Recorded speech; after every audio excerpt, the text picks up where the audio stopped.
সূরা আনআমের ৬৮ নম্বর আয়াতে আল্লাহ সুবহানাহু ওয়া তাআলা বলছেন, ওয়ালাউ আশরাকু লা হাবিতা আনহুম মা কানু ইয়ামালুন। যদি তারা শিরক করে তাহলে তাদের সমস্ত আমলগুলি আল্লাহ তাআলা নষ্ট করে দেবেন। ওয়ালাউ আশরাকু লা হাবিতা আনহুম মা কানু ইয়ামালুন। যদি তারা শিরক করে তাহলে আল্লাহ তাআলা তাদের সমস্ত আমলগুলিকে বিনষ্ট করে দেবেন। শিরক কি? আমাদের সমাজে প্রায় মানুষই আমরা জানি না যে আসলে শিরক কাহাকে বলা হয় বা শিরক কি। সম্মানিত দিনী ভাইরা, শিরক হচ্ছে অংশী স্থাপন করা, যেটাকে আমরা ইংলিশে বলি পার্টনার।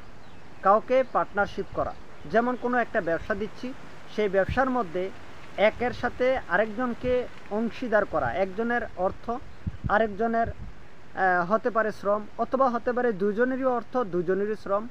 এরকম মানে একের সাথে অন্যকে সম্পৃক্ত করা, সেটাকে বলা হয় শিরক।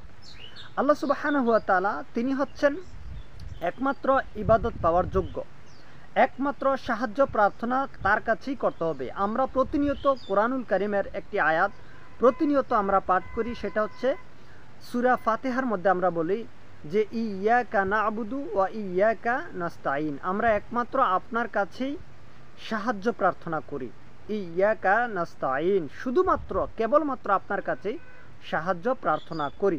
কিন্তু আমাদের সমাজে এরকম দেখা যায় যে অনেক মানুষ চলে যান, তারা তাদের পীরদের কাছে গিয়ে অথবা মৃত ব্যক্তির কাছে গিয়ে সেখানে গিয়ে সাহায্য প্রার্থনা করে, অথচ সেই ব্যক্তি কিন্তু সলাতের মধ্যে দাঁড়িয়ে বলেছিল যে ইয়াকা না'বুদু ওয়া ইয়াকা নাস্তাঈন, একমাত্র কেবলমাত্র আপনার ইবাদত করি, আপনার সাহায্যই চাই।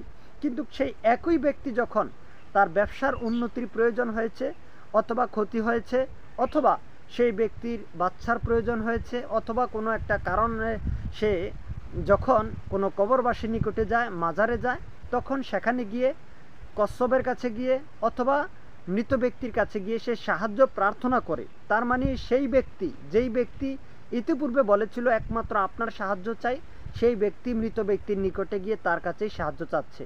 তাহলে আল্লাহর সাথে ওই ব্যক্তিকে সে কী করলো?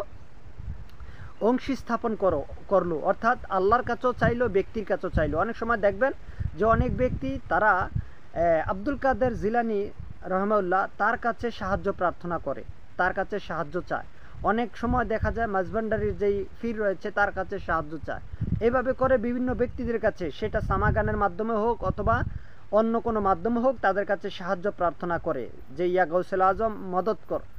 হ্যাঁ, আব্দুল কাদের জিলানীকে বলছে যে তো মদত করার জন্য। এখন কথা হচ্ছে, যদি এগুলা যদি শিরিক না হয় তাহলে শিরিক কাহাকে বলে? শিরিক কি? এগুলা যদি শিরিক না হয় তাহলে শিরিক কাহাকে বলে? শিরিক কি?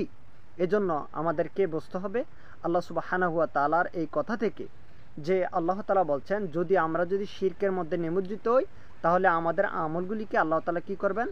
নষ্ট করে দেবেন। আল্লাহ তাআলা বুঝার তৌফিক দান করুন, আমিন।